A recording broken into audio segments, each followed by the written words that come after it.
I did a survey to find out the price of bunches of flowers. Here are the results. So the garage was 160. There's the shop, the supermarket, the florist, and another shop. What is the range? Now the range gives us a clue as to how much prices vary. So if it went, let's make it absurd, £1 million all the way down to £1, you'd say there was a huge range, just huge.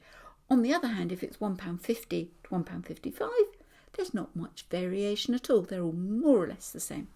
So the range gives us a clue as to how much variety there is, just in price. Now, they might be better or worse bunches of flowers. That it doesn't say. So here's 160. Let's just have a quick check. Are any of them higher? No. So that's £1.60.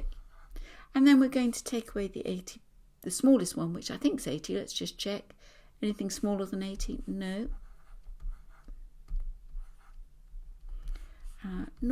16 take away 8 is 8.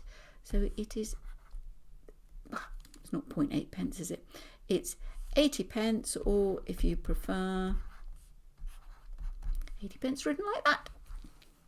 See you soon.